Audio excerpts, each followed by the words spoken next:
You're nothing but hired help. Remember your place." The words echoed in Margaret's mind as she stood frozen in the marble foyer, her weathered hands still gripping the mop handle. "Welcome back, and tell me what city you're watching from, or what time it is. Enjoy this story that might change how you see the world around you." The grandfather clock in the Ashford Mansion's entrance hall chimed 7 in the morning, its deep bronze notes reverberating through corridors that Margaret Chen had cleaned for 15 years. At 62, her small frame moved with the practiced efficiency of someone who had learned to be invisible, back slightly bent from decades of scrubbing floors, hands permanently stained despite the industrial gloves she wore, silver hair pulled back in a bun so tight it stretched the corners of her eyes. Her navy blue uniform hung loose on her diminishing frame, the fabric worn thin at the knees and elbows, where countless hours of labor had taken their toll. The name tag pinned to her chest read, "Margaret Housekeeping," though most of the family had never bothered to learn her name, referring to her simply as the cleaning lady, when they acknowledged her existence at all. This morning felt different, though Margaret couldn't pinpoint why. Perhaps it was the way the autumn light filtered through the stained glass windows, casting rainbow patterns across the Persian rugs she'd vacuumed 10,000 times. Or maybe it was the letter tucked in her apron pocket, the one from her daughter Sarah in California, announcing her engagement and asking if Margaret could finally visit for the wedding. "Finally," Sarah had written, "after all these years of working for other people's families, maybe you can celebrate with your own." Margaret had read those words a dozen times, each reading making her chest tighten with a mixture of longing and impossibility.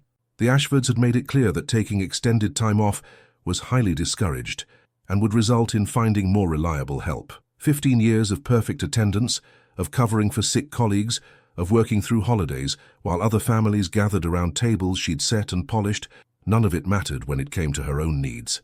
She began her morning routine in the kitchen, a space larger than the entire apartment where she lived alone. The marble countertops gleamed under her careful attention, each surface reflecting her movements like a funhouse mirror that made her appear even smaller than she was.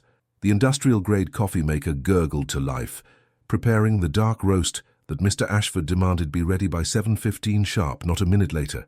The kitchen had always been her favorite room, warm from the professional-grade ovens, filled with the lingering sense of meals she'd never taste. Sometimes when the family was away, she'd stand here and imagine what it would be like to cook for people who said please and thank you, who noticed when she remembered their preferences, who saw her as more than just another appliance to maintain. Mrs. Victoria Ashford descended the spiral staircase at precisely 7:30, her silk robe flowing behind her like liquid gold. At 45, she maintained the kind of flawless appearance that required a team of professionals, personal trainer, dermatologist, stylist, and the dismissive attitude of someone who'd never questioned her right to be served. Her blonde hair was already perfectly styled despite the early hour, her manicured nails catching the light as she reached for the coffee Margaret had prepared exactly as she liked it. 2 sugars, splash of cream, temperature just shy of scalding. "The guest bathroom upstairs needs attention," Victoria said without looking at Margaret, her voice carrying the flat authority of someone accustomed to giving orders to people she considered beneath notice. "We're having the Hendersons over tonight, and I won't have them thinking we can't maintain proper standards." Margaret nodded, though Victoria had already turned away, scrolling through her phone with the absorbed attention she reserved for social media and online shopping. The guest bathroom had been spotless for weeks. Margaret cleaned it thoroughly every Tuesday, whether it needed it or not, but she'd learned not to question these arbitrary demands.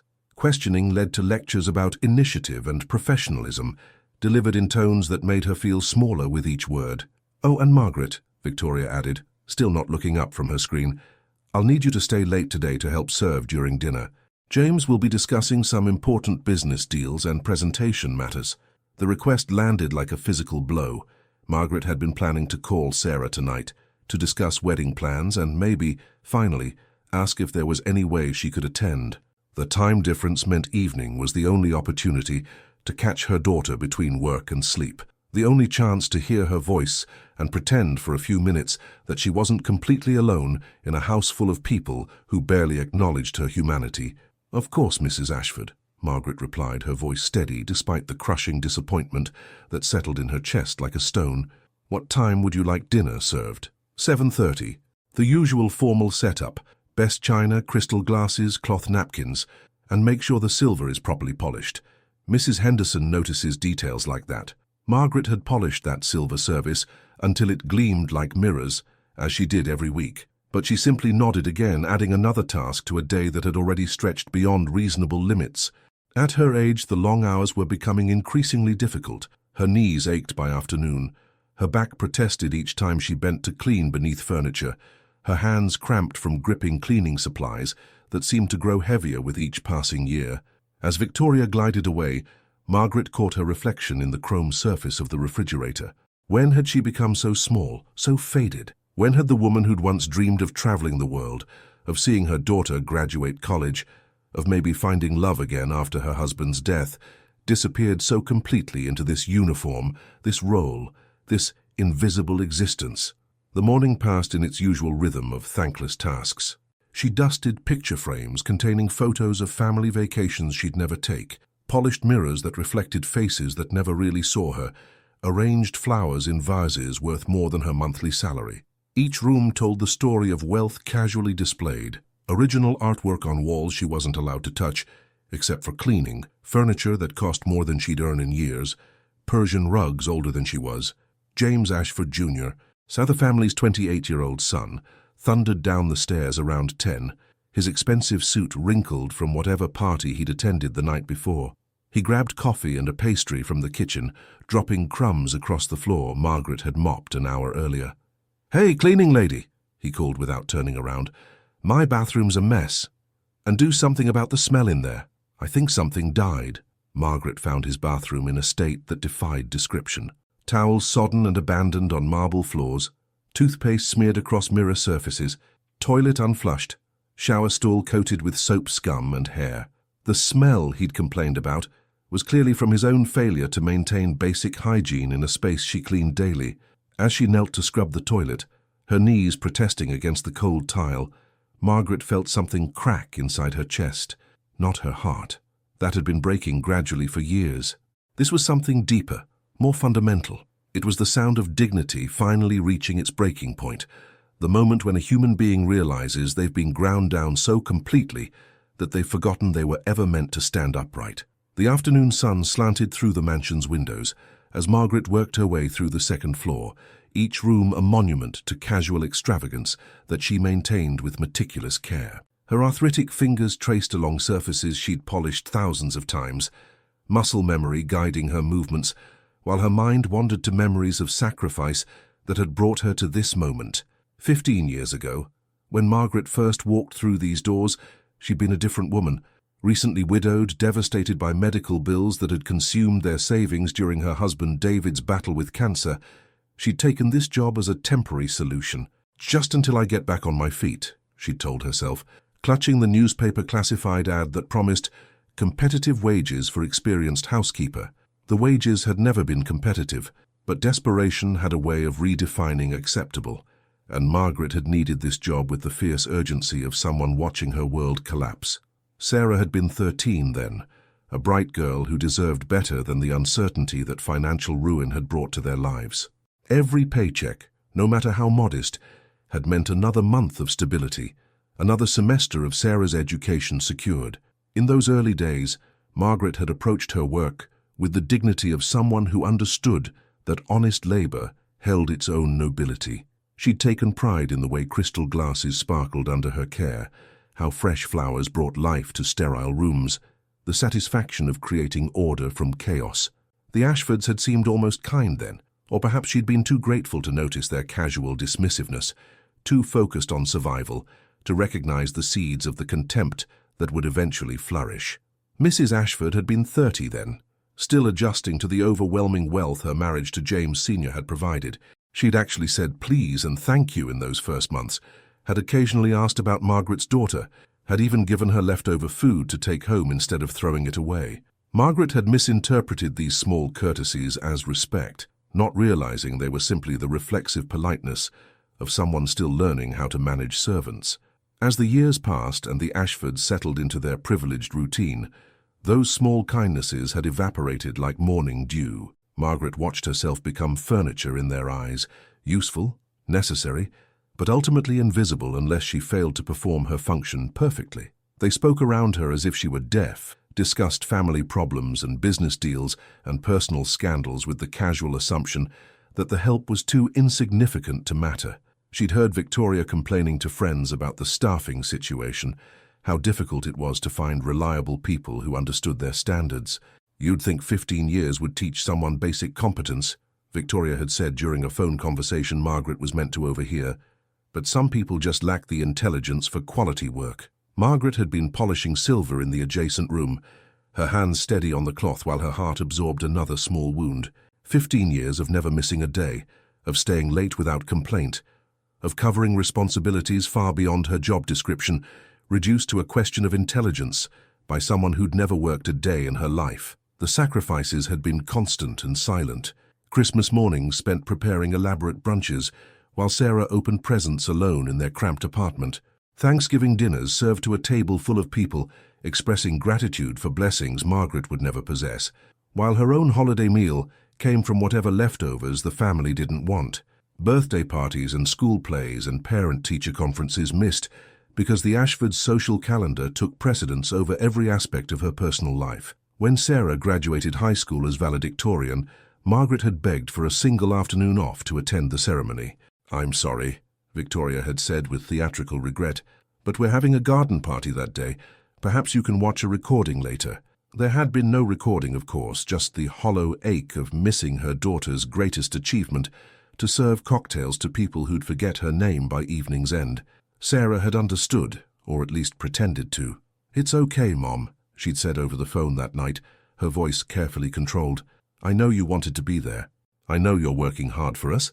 But Margaret had heard the hurt beneath the understanding, the resignation of a child who'd learned not to expect her mother's presence at important moments. College had been even worse. Sarah had earned a full scholarship, but living expenses and books still stretched their budget beyond breaking.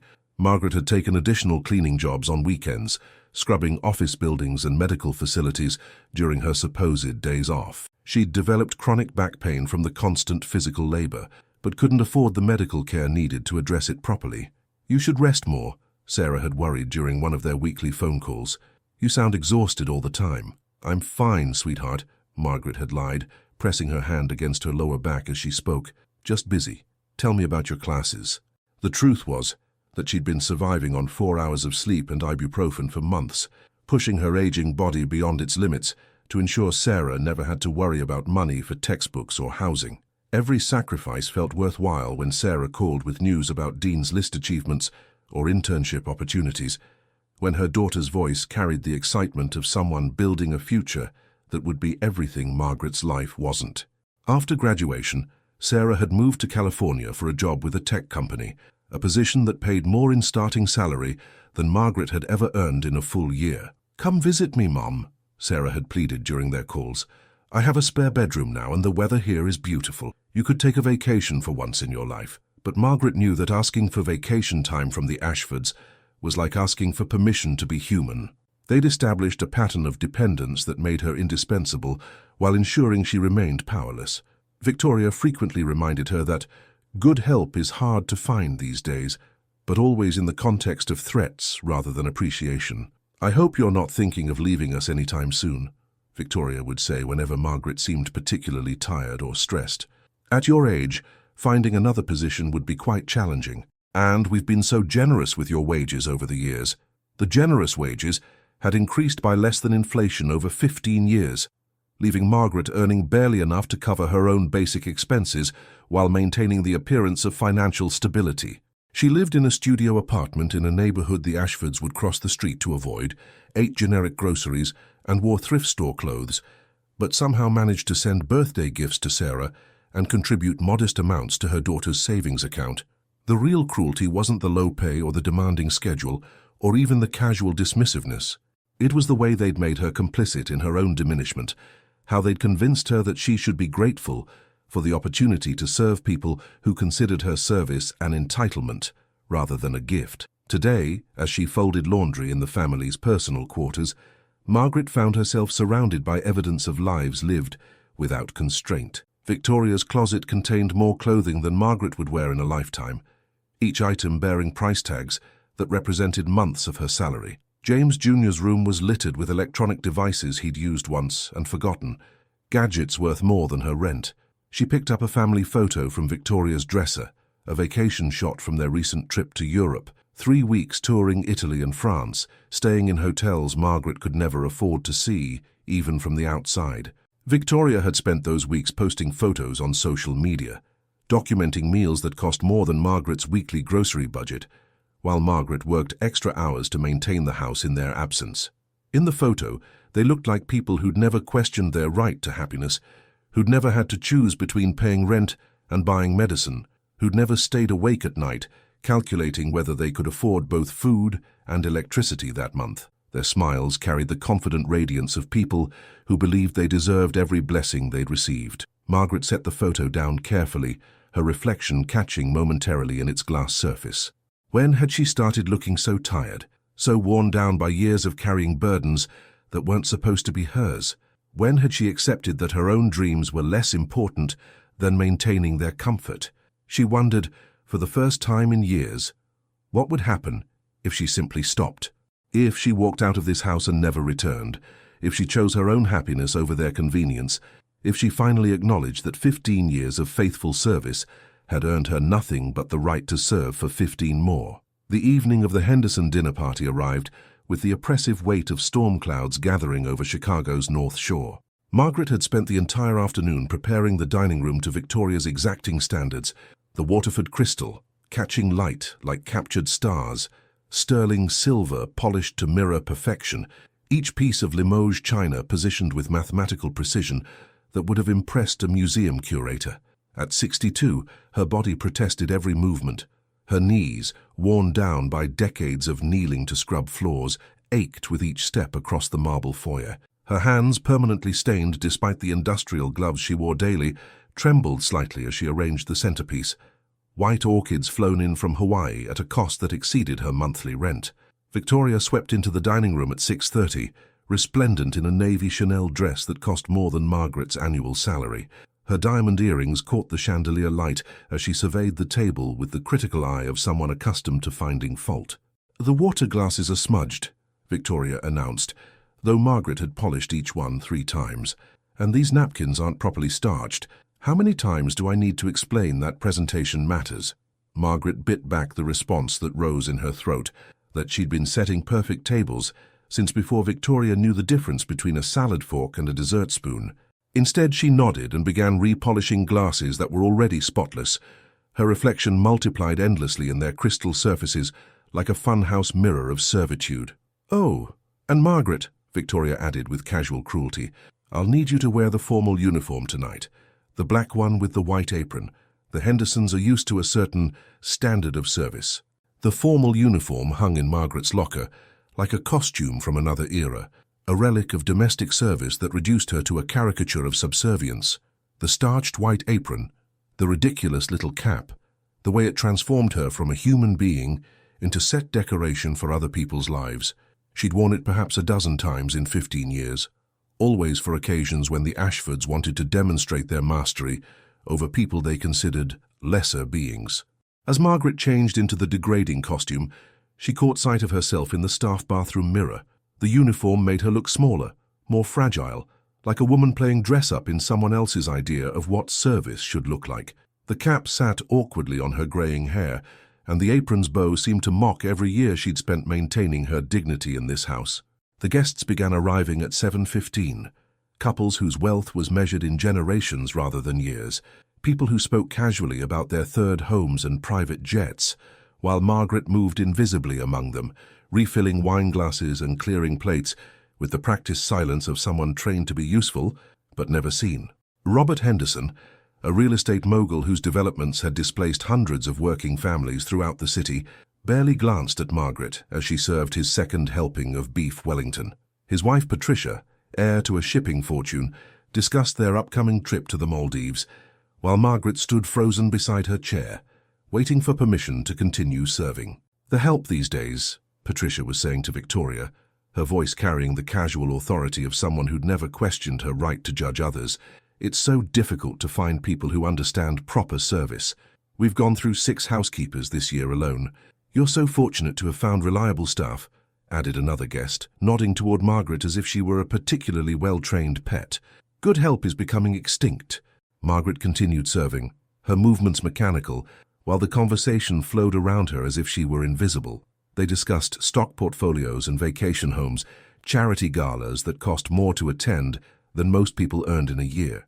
The challenges of managing multiple properties when the staff couldn't be trusted to maintain proper standards.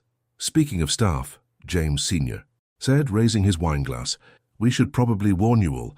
We're thinking of making some changes around here, cutting costs, streamlining operations." Victoria laughed, the sound sharp as breaking crystal. "James thinks we're being too generous with our household budget.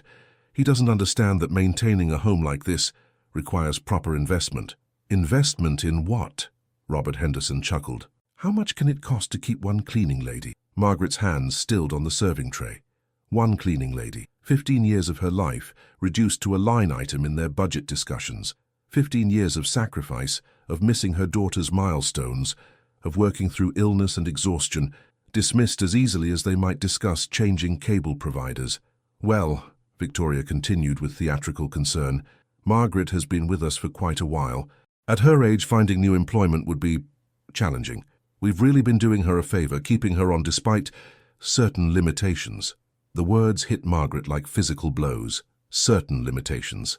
She who had never missed a day of work, who had covered for their family emergencies and social obligations without complaint, who had maintained their home with the care she'd never been able to provide for her own living space. Reduced to a charity case, they were generously supporting despite her inadequacies. "The problem with keeping staff too long," Patricia added knowingly, "is that they start to feel entitled. They forget their place." Margaret set the serving tray down on the sideboard with trembling hands. The crystal glasses chimed softly against each other, a delicate funeral bell for whatever illusions she'd maintained about her value in this household. She stood there, frozen between the dining room and kitchen, while the conversation continued around her absence, as if she'd already disappeared. "We've been more than fair," James Sr. was saying, "but at some point, sentiment has to give way to practical considerations. We could hire a service for half what we're currently spending." Half. 15 years of faithful service, and they considered her overpriced at wages that barely covered her basic survival. Margaret thought about the times she'd stayed late without compensation, the weekends she'd given up, the holidays she'd worked while they celebrated with family she never saw. Every sacrifice had been noted and forgotten, every gesture of dedication filed away as evidence of her expendability rather than her value. She retreated to the kitchen, her sanctuary, where she'd prepared thousands of meals for people who'd never once asked if she was hungry. The industrial stainless steel surfaces reflected her image back in distorted fragments, pieces of a woman who'd been systematically dismantled over 15 years, reduced to constituent parts that served other people's comfort. On the counter sat the letter from Sarah, the one about her engagement and the wedding invitation. Margaret pulled it from her apron pocket with hands that had stopped shaking, reading her daughter's words with new clarity. "I hope you can finally take some time for yourself, Mom. You've spent your whole life taking care of other people. Maybe it's time to let someone take care of you for a change." From the dining room, laughter erupted, the sound of people amusing themselves at someone else's expense. Margaret recognized Victoria's voice above the others. "She actually asked for time off last month. Can you imagine? After all we've done for her, she wanted to attend some family event. As if her personal life should take priority over our needs." More laughter. Margaret pressed her back against the kitchen door, her hand covering her mouth to muffle the sound that wanted to escape, part sob, part scream, part bitter laughter at her own foolishness. They'd been discussing her request to attend Sarah's wedding, turning her desperation to be present for her daughter's most important day into entertainment for their dinner guests. "Some people just don't understand gratitude." Patricia's voice drifted from the dining room. "They mistake kindness for weakness." Margaret looked around the kitchen she'd maintained with such care, every surface spotless, every appliance functioning perfectly, every detail managed to support lives that had no room for her humanity. The industrial refrigerator hummed its constant song, filled with food she'd prepared but would never taste. The professional-grade ovens stood ready to cook meals for people who saw her as nothing more than an extension of the equipment. In that moment, surrounded by the tools of her own diminishment, Margaret finally understood what she'd been refusing to see for 15 years. She wasn't an employee here. She was a possession, something to be maintained as long as it functioned properly, and discarded when it became inconvenient or expensive. The realization didn't arrive with drama or fanfare. It settled into her bones with the quiet certainty of truth finally acknowledged, like the last piece of a puzzle clicking into place. She'd been complicit in her own erasure, accepting smaller and smaller portions of dignity until she'd forgotten she'd ever been worthy of more. She untied the ridiculous apron with steady hands, folding it carefully as she'd been trained to fold everything in this house. The little cap came off next, and with it, the costume of servitude she'd worn for too long. In the reflection of the chrome refrigerator, she saw herself clearly for the first time in years, not the cleaning lady or the help, but Margaret Chen, a woman who deserved better than this. From the dining room came another burst of laughter, and Margaret realized with crystalline clarity that she was done being the punchline to other people's jokes about the expendability of human dignity. Margaret stood in the kitchen doorway, no longer wearing the costume of servitude, watching the dinner party continue in the dining room.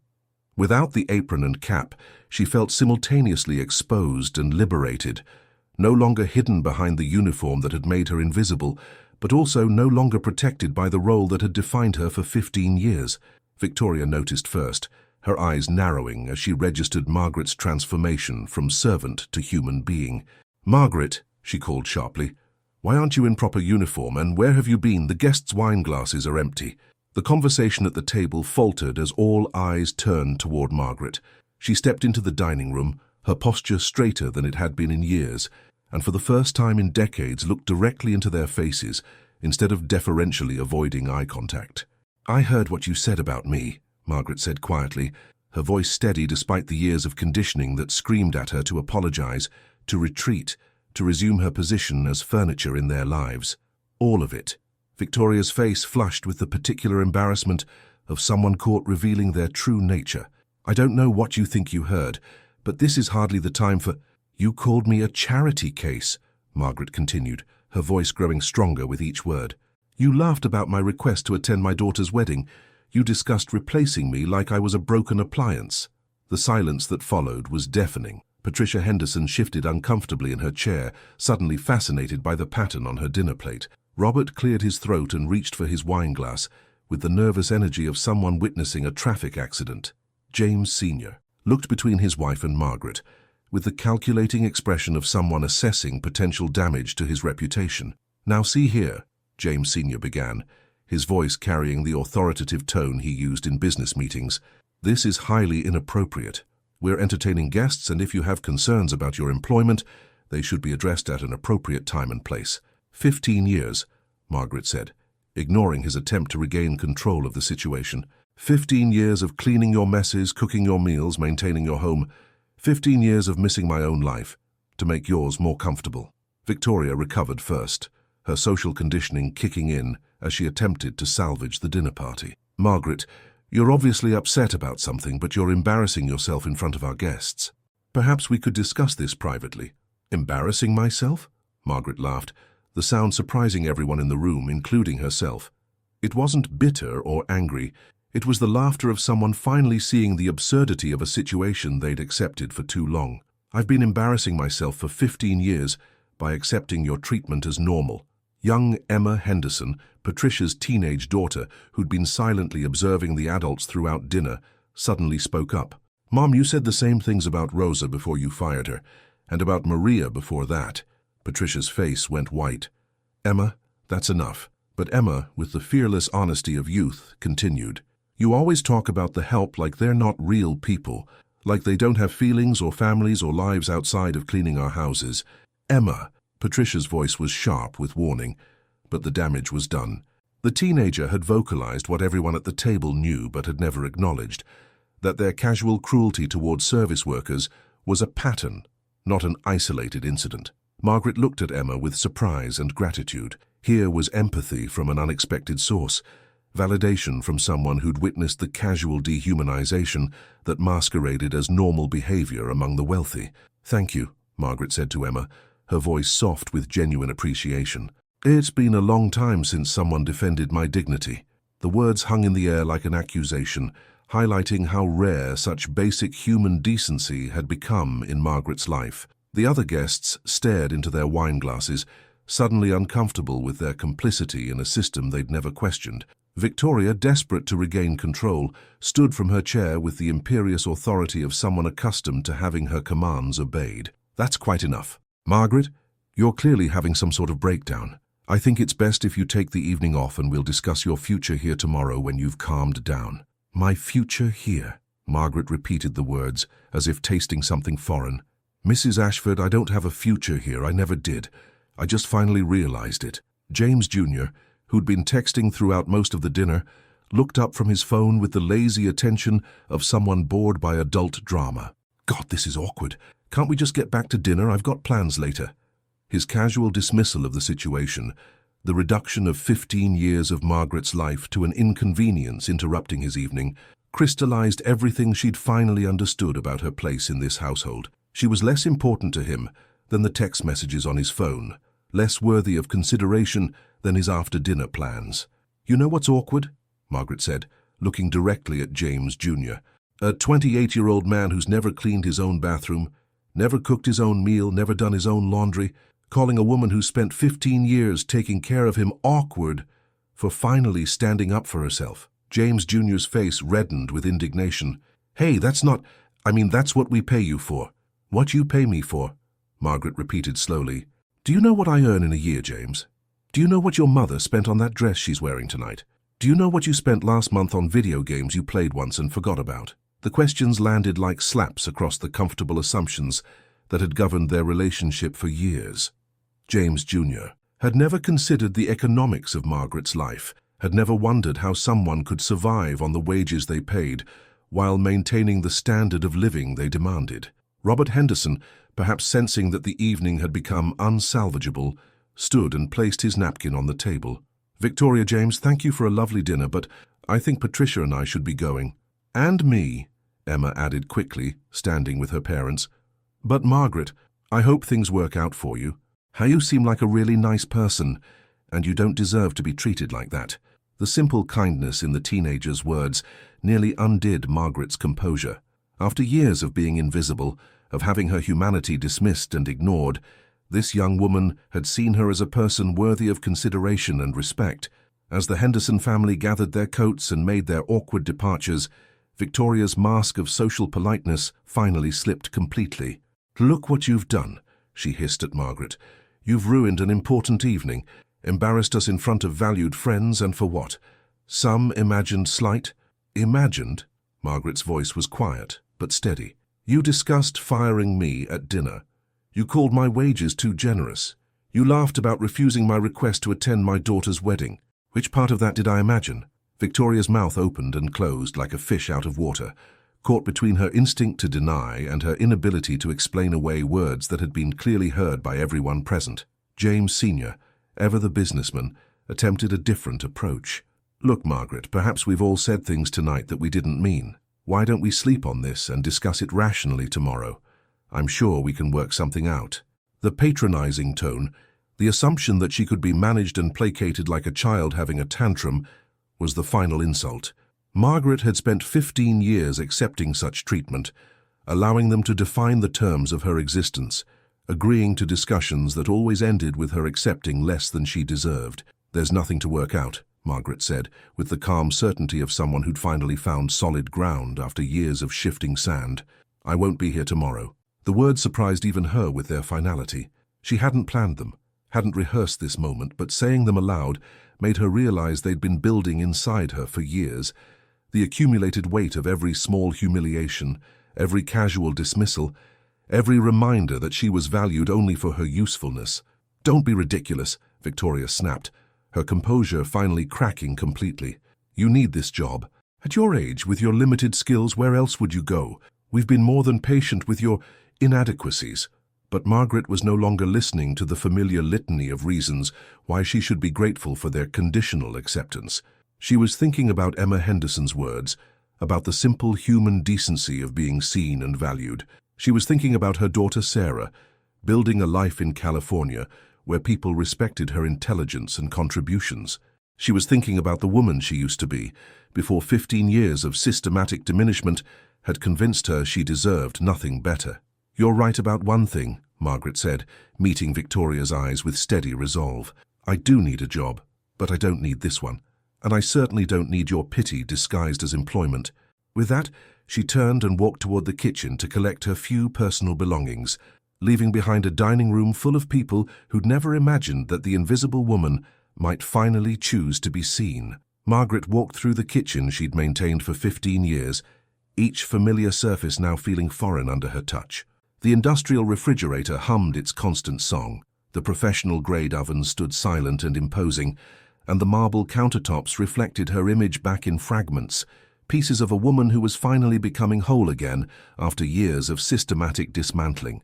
Her personal belongings fit into a single canvas bag she kept in her locker, the chipped coffee mug that had sustained her through countless early mornings, a small succulent plant that had somehow survived under fluorescent lights, and the framed photo of Sarah's college graduation, the ceremony she'd missed to serve cocktails to people who'd forgotten her sacrifice by dessert.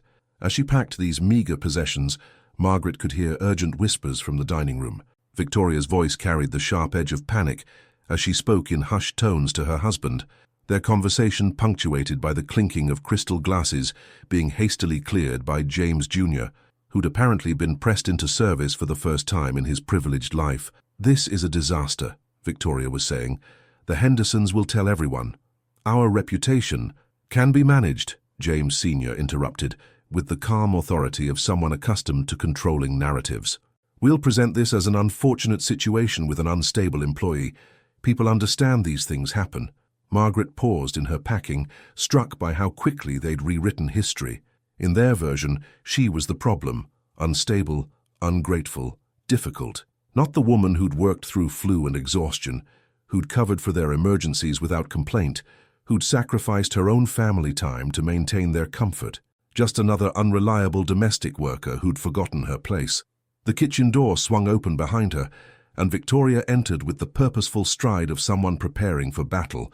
She'd changed from her dinner dress into more casual clothes, but her demeanor remained imperious, her voice carrying the authority of someone who'd never questioned her right to command others. "Margaret, I think we need to discuss this situation like adults," Victoria began, her tone carefully modulated to suggest reasonableness while maintaining her position of power. "Perhaps we were a bit careless with our words tonight. Dinner conversation, you understand. Not meant to be taken seriously." Margaret continued, folding her spare apron, the plain one she wore for daily work, not the ridiculous costume they'd forced her into for special occasions. She handled the fabric with the same care she'd given everything in this house, but now her precision felt deliberate, rather than subservient. 15 years, Margaret said, without looking up from her task. 15 years of taking your words seriously when you praised my work, taking them seriously when you criticized my performance, taking them seriously when you promised raises that never came and time off that was always denied. But tonight, when you discussed replacing me like broken furniture, I'm supposed to understand those words weren't serious. Victoria's composure flickered momentarily. "You're being dramatic. Every employer discusses staffing decisions. It doesn't mean—" "It means exactly what it sounded like," Margaret interrupted, her voice gaining strength with each word. "You were entertaining your guests with stories about my inadequacies, making my request to attend my daughter's wedding into a punchline about ungrateful help who doesn't understand priorities." "Your daughter's wedding," Victoria repeated, seizing on what she clearly saw as weakness. "Margaret, be realistic. You can't just abandon your responsibilities here for personal events. We depend on you." The word depend hung in the air between them, and Margaret finally looked up from her packing to meet Victoria's eyes directly. For the first time in their 15-year relationship, she didn't look away first. "You depend on me," Margaret repeated slowly. "But when I depend on you for basic human consideration, for the respect due to someone who's given you 15 years of faithful service, what do I get? Laughter, dismissal, the suggestion that my personal life is an inconvenience to your comfort." Victoria's face flushed with the particular anger of someone unaccustomed to being challenged by people she considered subordinate. "We have been generous with you, Margaret, more generous than we needed to be. At your age, with your limited education, you should be grateful for steady employment." The words hit their intended target, designed to remind Margaret of her vulnerability, her dependence, her supposed inadequacy for anything better. For 15 years such reminders had worked, keeping her grateful for scraps from people who lived in abundance. But tonight, they had the opposite effect. "Limited education," Margaret said, her voice perfectly calm.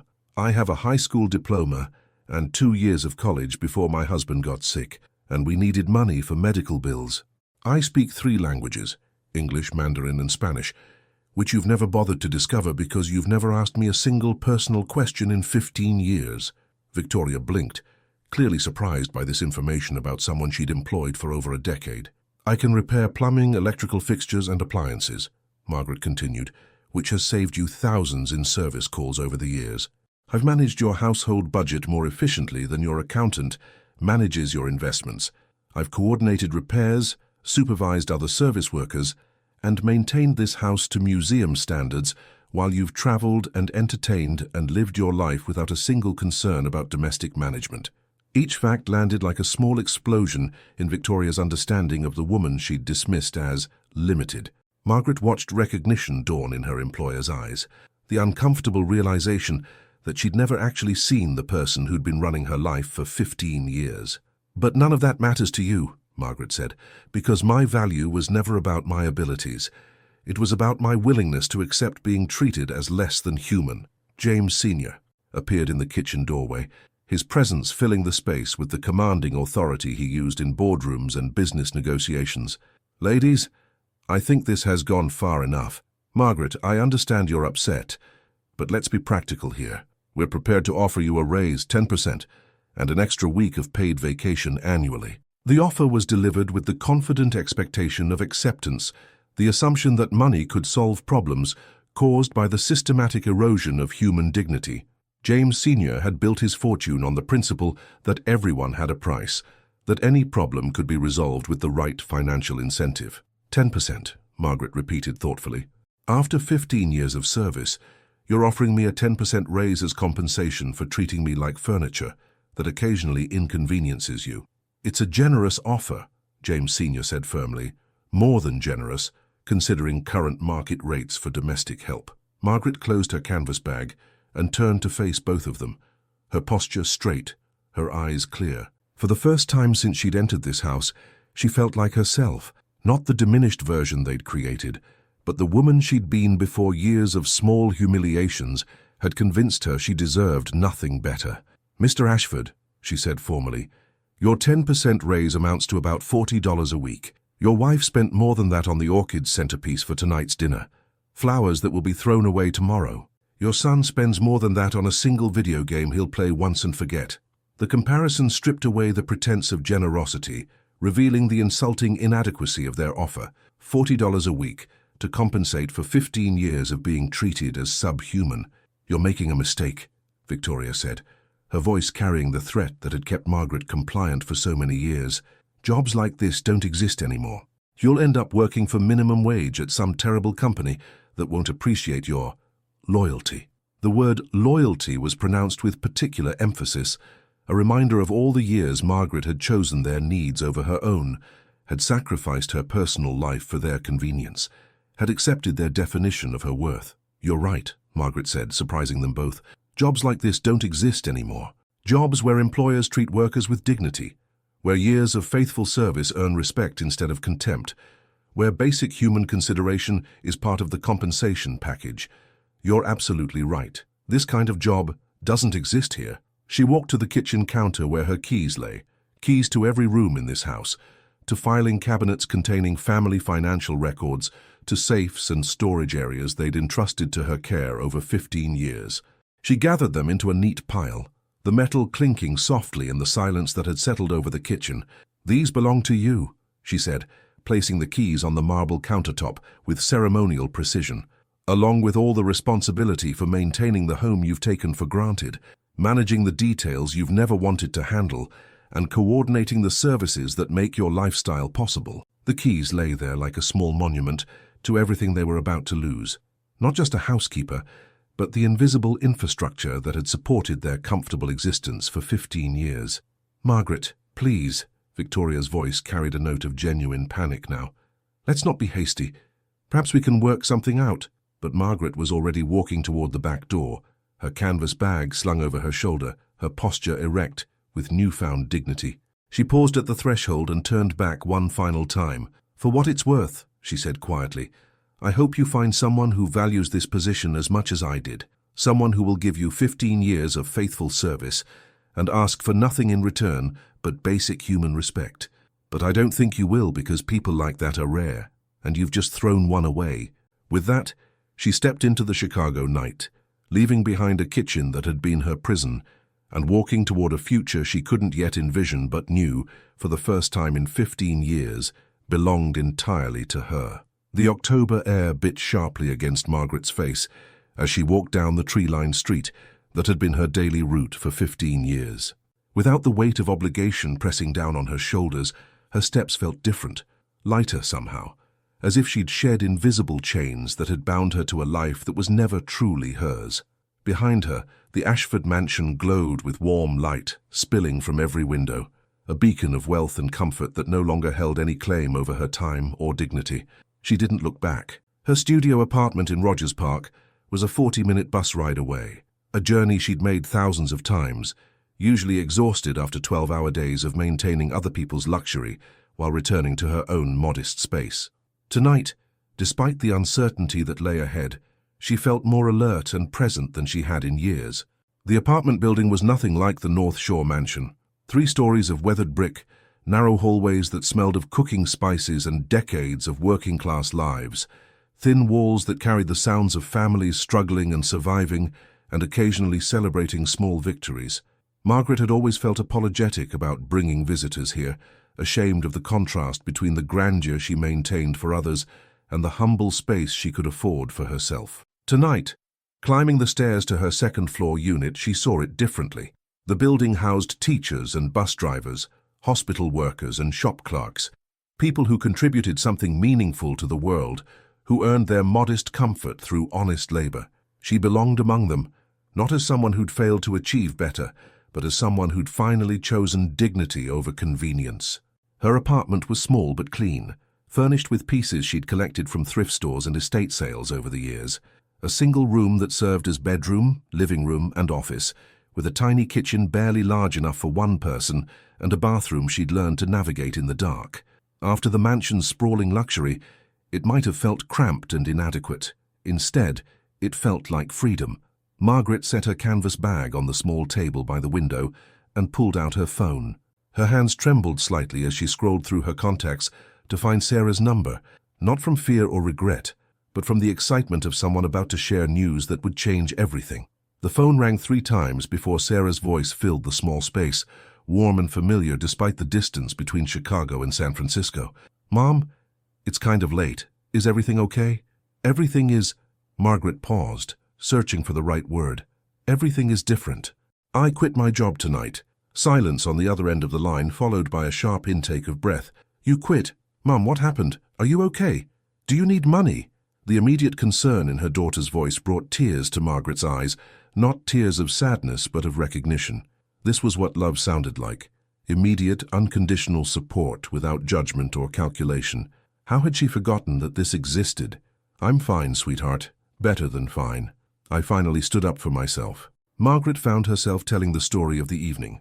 The dinner party, the cruel laughter, the moment she'd realized she was worth more than their conditional acceptance. As she spoke, she could hear Sarah's sharp intakes of breath at each revelation of how the Ashfords had treated her mother. "Mum, I had no idea it was that bad. You never told me." "I didn't want you to worry. And honestly, I think I convinced myself it was normal. When you accept small humiliations every day for 15 years, you forget what respect feels like." "So what happens now? Do you have another job lined up?" Margaret looked around her small apartment, taking inventory of her modest savings and limited options. At 62, with 15 years of domestic work as her most recent experience, the job market would be challenging. But for the first time in decades, the uncertainty felt like possibility rather than threat. "I don't know yet. But Sarah, I want to come to your wedding. If the invitation is still open, I want to be there." The sob that came through the phone was immediate and heartfelt. "Mum, of course. I've been hoping you'd say that for months. I was starting to think I was afraid your job was more important than my wedding. Nothing is more important than your wedding. Nothing is more important than you. They talked for another hour, Sarah sharing details about her fiancé David, about the small ceremony they'd planned in Napa Valley, about the life she'd built in California that she'd been afraid to describe too vividly, not wanting to make her mother feel worse about her own circumstances. You could stay here afterward, Sarah said tentatively. I mean, if you wanted to. David and I have been talking about it. We have the spare room, and the cost of living here isn't much different than Chicago when you factor in not needing a car. Margaret felt her heart skip. You and David discussed me moving to California. We've been worried about you for years, Mom. You sound tired every time we talk, and you never seem to do anything for yourself. David's never even met you because you've never had time to visit. We thought maybe after the wedding if you wanted a change. The offer hung in the air like a lifeline Margaret hadn't known she needed. A chance to start over in a place where people knew her as Sarah's mother, not as someone's cleaning lady. A chance to discover who she might become when she wasn't defined by other people's needs and expectations. Let me think about it, Margaret said, though she was already thinking about California sunshine and dinners with her daughter and son-in-law, about being part of a family again, instead of serving other people's families. After she hung up, Margaret sat in her small chair by the window and looked out at the street below. A few late commuters walked past, probably returning from evening shifts or second jobs, their faces illuminated briefly by streetlights before disappearing into the darkness. 3 days after her dramatic departure from the Ashford mansion, Margaret's phone rang with a number she recognized, but had never expected to see again. Victoria's name appeared on the caller ID, and Margaret let it ring 4 times before deciding to answer. Hello, Mrs. Ashford. Margaret. Victoria's voice carried a strange mixture of authority and uncertainty, as if she couldn't decide whether to command or plead. I think we need to talk. I think we said everything that needed saying. The house is... Things aren't going well. James Jr. tried to operate the dishwasher and flooded the kitchen. The cleaning service we hired showed up drunk and broke a crystal vase, and Mrs. Patterson next door mentioned that her housekeeper is looking for additional work, but she wants twice what we were paying you. Margaret listened to the recitation of domestic disasters with the detached interest of someone watching a movie about other people's problems. I'm sorry to hear that. Look, Margaret, perhaps we were too hasty the other night. Emotions were running high and things were said that we didn't mean. If you're willing to come back, we could discuss a significant raise. How significant? The question seemed to catch Victoria off guard.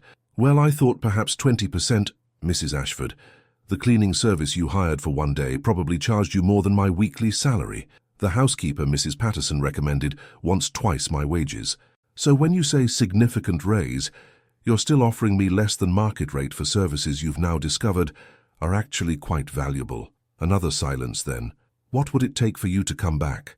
Margaret had anticipated this question, had even imagined the conversation during her 3 days of unexpected freedom. The answer came easily.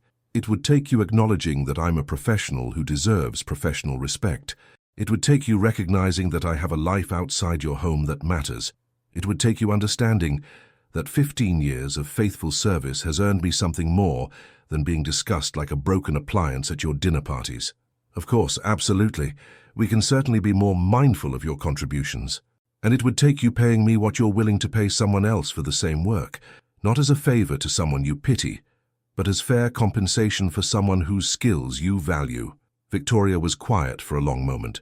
Margaret, you have to understand we can't just double your salary overnight. There are budget considerations. Mrs. Ashford, I've seen your budget considerations. I've watched you spend my annual salary on a single piece of jewelry. I've seen you redecorate rooms on a whim that cost more than I'll earn in 5 years. The budget considerations aren't about money. They're about maintaining a hierarchy where I'm grateful for whatever you choose to give me. That's not fair. No, it isn't fair. That's exactly my point. Margaret heard Victoria take a sharp breath, the sound of someone realizing that the power dynamic she'd relied on for 15 years had fundamentally shifted. So you won't come back. Mrs. Ashford, I spent 15 years making your life easier while making my own life smaller. I missed my daughter's graduation, her college milestones, years of conversations and visits and experiences because I was maintaining your comfort. And when I finally asked for time to attend her wedding, the most important day of her life, you turned it into entertainment for your dinner guests. We could arrange for time off. I already have time off. All the time I want. Because I don't work for you anymore.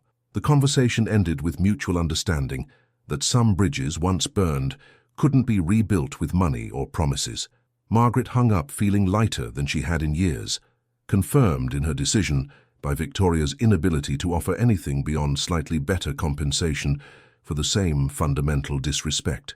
That evening, Margaret called Sarah back with news that surprised them both. I've made a decision about the wedding. And about California. If the offer is still open, I'd like to come stay with you and David for a while, see if I like it there. Sarah's delighted shriek could probably be heard in the next apartment. Mom, yes. Oh my God, yes. When can you come? How about next week? I have some things to take care of here first, but then I'm free, completely free. For the first time in 15 years, Margaret Chen belonged entirely to herself, and she intended to make the most of it. 3 months later, Margaret Chen stood in her daughter's kitchen in San Francisco, morning sunlight streaming through windows that overlooked a small garden where Sarah grew herbs and vegetables. The kitchen was modest compared to the mansion she'd left behind.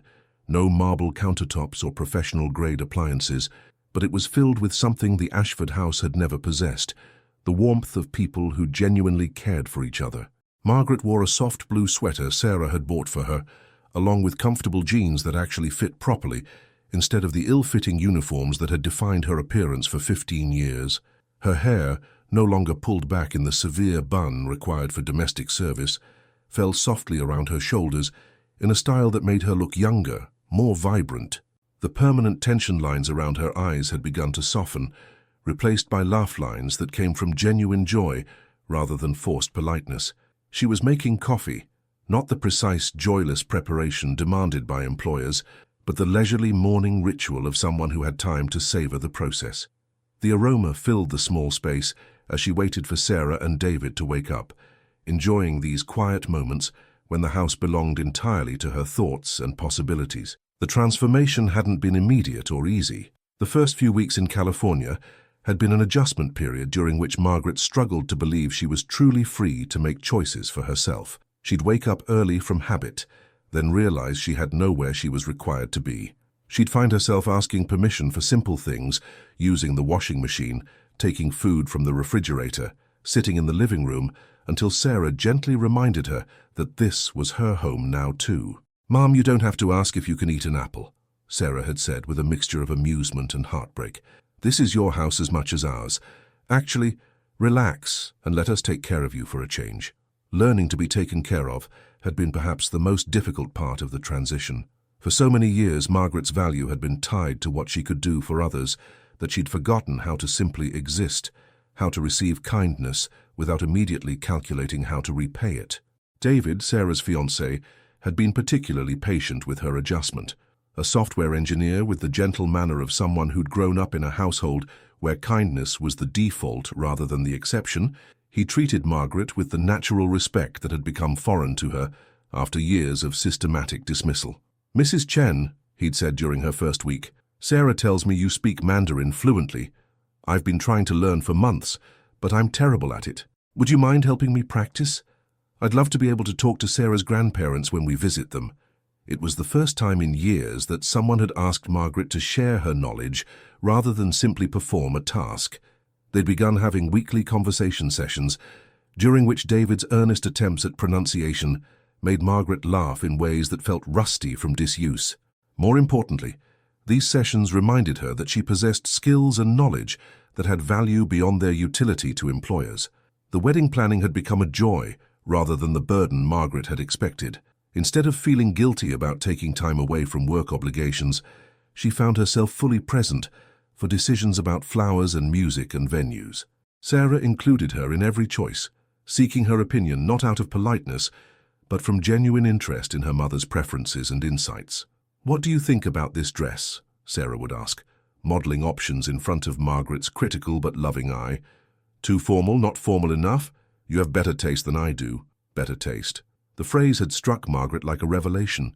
When had she last been consulted for her aesthetic judgment, rather than simply asked to execute someone else's vision? When had her opinion mattered beyond its utility to other people's goals? The venue they'd chosen was a small winery in Napa Valley, intimate enough for the 40 guests they'd invited, but beautiful enough to feel special. Margaret had driven up with Sarah and David to meet with the wedding coordinator, her first time as a participant in such planning, rather than the invisible staff member who made events happen seamlessly. "And you're the mother of the bride," the coordinator had said warmly, shaking Margaret's hand with the respect accorded to someone important, rather than the dismissive acknowledgement reserved for hired help. "Sarah talks about you constantly. You must be so proud, proud." Yes, Margaret realized, she was proud. Not just of Sarah's accomplishments, but of her own decision to finally prioritize her daughter's happiness over other people's convenience. For the first time in 15 years, she would be present for a milestone that mattered, not as someone ensuring other people's comfort, but as someone whose joy was the whole point of the celebration. 6 weeks before the wedding, Margaret received an unexpected phone call from Emma Henderson, the teenager whose defense of her dignity had been a turning point in that disastrous dinner party. Emma had somehow found Margaret's number and called with news that both surprised and vindicated her decision to leave. "Mrs. Chen, I hope you don't mind me calling. I got your number from my mom's contact list. She kept it from when she was trying to poach you from the Ashfords years ago." Margaret smiled at this revelation. "I don't mind at all, Emma. How are you?" "I'm good, but I wanted to tell you what happened after you left. The Ashfords are having a really hard time. They've gone through 5 different cleaning services, and Mom says Victoria complains constantly about how none of them understand the house the way you did." The news should have brought satisfaction, but Margaret found she felt only a mild interest in the struggles of people who'd chosen to remain in a past that no longer included her. "They asked my mum if she knew how to contact you," Emma continued. "Victoria wanted Mum to convince you to come back. She offered to pay you as much as they're paying the current service. That's quite an increase from what they were paying before." Mom told her it was too little, too late. She said the Ashfords had no idea what they'd lost until they had to do without it. Margaret had thanked Emma for the call and the update, but found that the Ashfords' belated recognition of her value felt less important than she'd expected. She'd moved beyond needing their validation, beyond measuring her worth by their regret. The week before the wedding, Sarah had surprised her with a shopping trip to Union Square, where they'd spent an entire day finding the perfect outfit for the mother of the bride. Not the understated, invisible clothing Margaret had worn for years, but something that would make her feel beautiful and confident and worthy of celebration. They'd chosen a sophisticated dress in deep purple with a flowing silhouette that flattered Margaret's small frame and a color that made her eyes shine. Sarah had insisted on professional styling for hair and makeup, treating her mother with the same care typically reserved for the bride herself. "You deserve to feel beautiful, Mom," Sarah had said as they sat in the salon, watching Margaret's transformation in the mirror. "You've spent so many years making other people's lives beautiful. Today is about you." Margaret had looked at her reflection, really looked, and seen a woman she'd almost forgotten existed, not the tired housekeeper in an ill-fitting uniform, but Margaret Chen, mother, survivor, woman of strength and dignity, who'd finally chosen herself over other people's comfort. The night before the wedding, as Margaret and Sarah sat on the small deck behind the house, sharing a bottle of wine, and watching the sunset paint the San Francisco hills in shades of gold and rose, Sarah had taken her mother's hand with tears in her eyes. "Mom, I need to tell you something. These past 3 months having you here, seeing you actually relaxed and happy, it's been the best gift you could have given me. Better than any wedding present, better than anything. For years I've been worried about you, afraid that you'd forgotten you were allowed to have a life of your own." Margaret squeezed her daughter's hand, thinking about the woman she'd been 6 months ago. Tired, diminished, convinced that her value lay only in her usefulness to people who didn't value her. That woman felt like a stranger now, someone she remembered with compassion, but no longer recognized as herself. "I had forgotten," Margaret admitted, "but I remember now." The wedding day dawned clear and bright, with the kind of perfect California weather that felt like a blessing. Margaret woke in her temporary room at the winery's guest house, sunlight streaming through windows that overlooked rolling hills covered in autumn vines. For the first time in decades, she woke without the immediate pressure of other people's needs and expectations. She took her time getting ready, savoring each step of the preparation. The professional styling made her feel elegant and sophisticated, while the beautiful dress transformed her from someone who faded into the background into someone worthy of notice and celebration. When she walked into the bridal suite to help Sarah with final preparations, her daughter's face lit up with joy and pride. "Mom, you look absolutely stunning, Like a movie star, Margaret felt stunning. More importantly, she felt present, fully engaged in this moment that belonged to her and her daughter, with no competing obligations or hidden resentments to distract from the pure joy of celebration. As she walked down the aisle as mother of the bride, past friends and family who smiled warmly at her approach, Margaret realized she was finally living the life she'd always deserved, but had been too afraid to claim. The woman who'd accepted scraps of dignity from people who offered conditional respect was gone, replaced by someone who understood her own worth and refused to accept anything less than the respect she deserved. The ceremony was beautiful, intimate, and filled with the kind of genuine love Margaret had spent years serving at other people's tables without ever experiencing at her own. As she watched Sarah and David exchange vows, promising to build a life based on mutual respect and support, Margaret felt a deep satisfaction that went beyond maternal pride. She'd finally learned the difference between being useful and being valued, between being present and being seen, between surviving and actually living, and for the first time in 15 years, she was exactly where she belonged.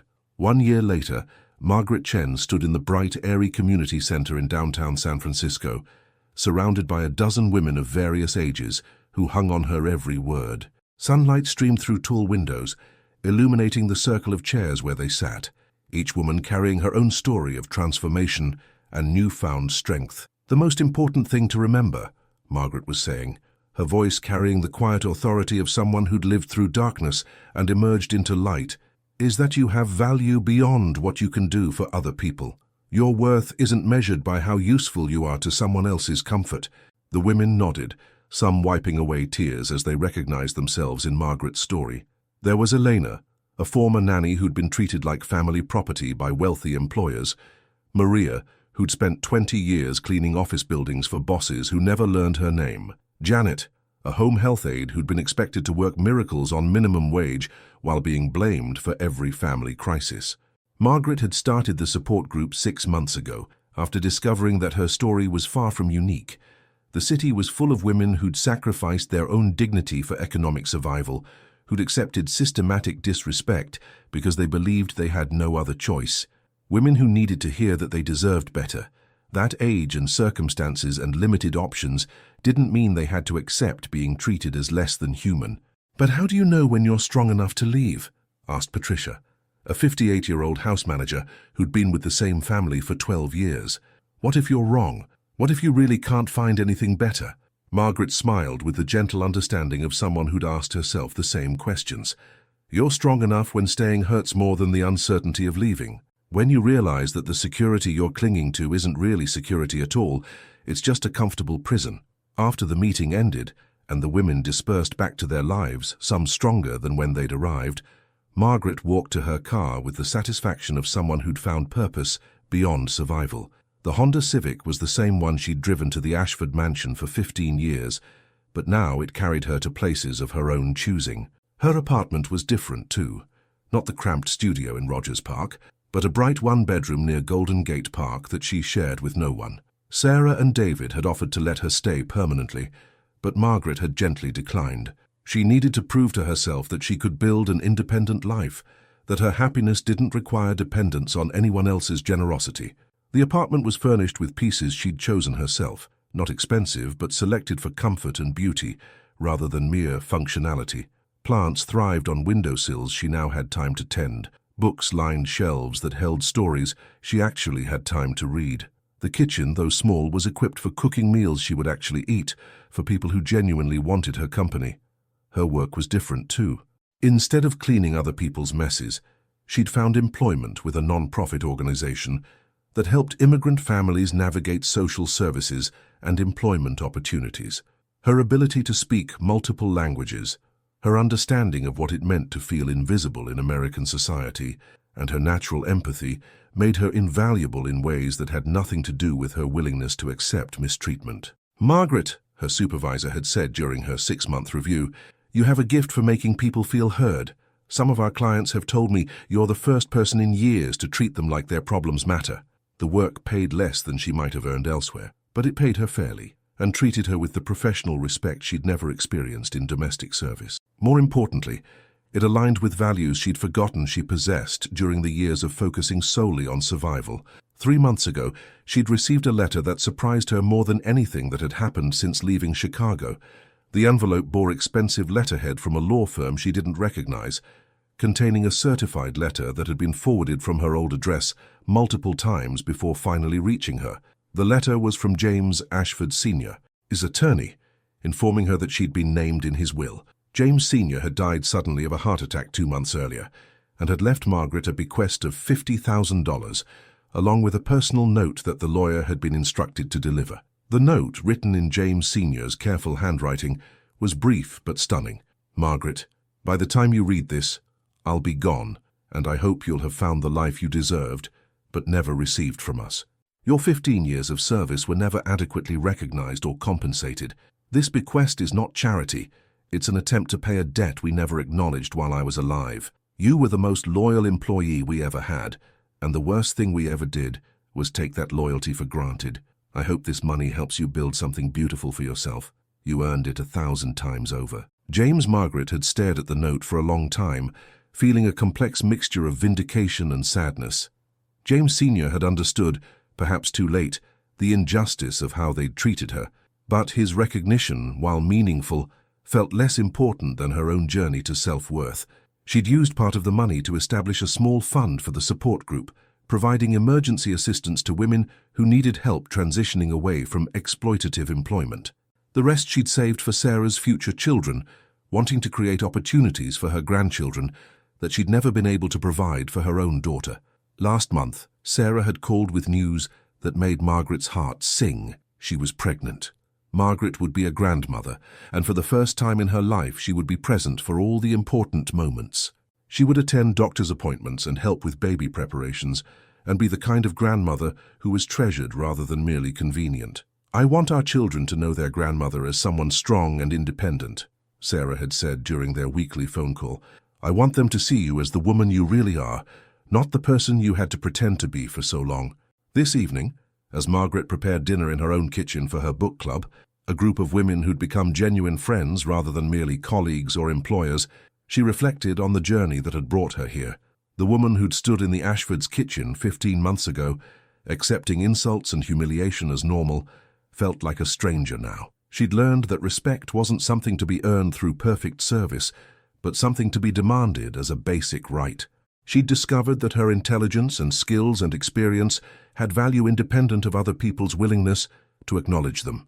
Most importantly, she'd remembered that she was allowed to choose happiness over security, dignity over convenience, authentic relationships over useful arrangements. The book club arrived at 7, 6 women of various ages and backgrounds who met monthly to discuss literature and life with equal passion. They'd become Margaret's chosen family, people who valued her thoughts and opinions and company for their own sake, rather than for what she could do for them. "Margaret," said her friend Joyce, a retired teacher who'd become her closest confidant, "you look absolutely radiant tonight. That color is perfect on you." Margaret smiled, looking down at the coral sweater she'd chosen, not because it was practical or inconspicuous, but because it made her feel beautiful. "Thank you. I finally learned that I'm allowed to wear colors that make me happy, instead of colors that help me disappear." As they settled around her dining table with wine and the homemade dinner Margaret had prepared because she enjoyed cooking rather than because it was required, she felt the deep satisfaction of a life finally lived on her own terms. These women saw her as Margaret, mother, friend, survivor, advocate, not as the help or the cleaning lady, or any of the diminishing labels that had defined her for too long. During their discussion of the evening's book, a novel about a woman who'd rebuilt her life after losing everything, Margaret found herself thinking about the way stories of transformation resonated differently when you'd lived through your own metamorphosis. "What I love about this character," she said, "is that she doesn't become someone completely different. She becomes who she always was, underneath the circumstances that forced her to be smaller than her true self." The observation sparked a thoughtful conversation about authenticity and survival, and the courage required to claim your own life when the world has taught you to prioritize everyone else's needs. Margaret listened to her friends share their own stories of finding strength they didn't know they possessed, of refusing to accept limitations others had imposed on them. After everyone left and Margaret was cleaning up, by choice at her own pace, in her own space. She caught her reflection in the kitchen window. The woman looking back was 63 years old, financially modest but stable, living alone but not lonely, building a life of meaning rather than mere survival. She thought about Emma Henderson, the teenager whose kindness had helped her remember her own worth. She thought about Sarah and David, building a marriage based on mutual respect rather than convenient arrangements. She thought about the women in her support group, slowly learning to value themselves as much as they valued others. Most of all, she thought about the choice that had changed everything, the decision to walk away from a situation that diminished her, even when she couldn't see what came next, the courage to believe she deserved better before anyone else was willing to acknowledge it. Margaret turned off the kitchen lights and walked to her bedroom, where she kept a framed photo of Sarah's wedding day. In the picture, she stood beside her daughter, both of them glowing with genuine joy. Two women who understood their own worth and refused to accept anything less than the respect they deserved. Tomorrow, she would return to work that mattered, surrounded by colleagues who valued her contributions. Tomorrow, she would call Sarah and hear about her daughter's pregnancy progress. Tomorrow, she would continue building a life that belonged entirely to her. But tonight, she would rest in the knowledge that she'd finally learned the most important lesson of all, that no amount of security was worth trading away your dignity, and that it's never too late to choose yourself. Have you ever found yourself in a situation where you accepted less respect than you deserved? Or do you know someone who has lived through something similar? If this story touched your heart, please leave a like and subscribe. It really helps spread this message of hope and self-worth to others who might need to hear it. Congratulations, type 9 in the comments so that I know you stayed until the end with me. Thank you for watching.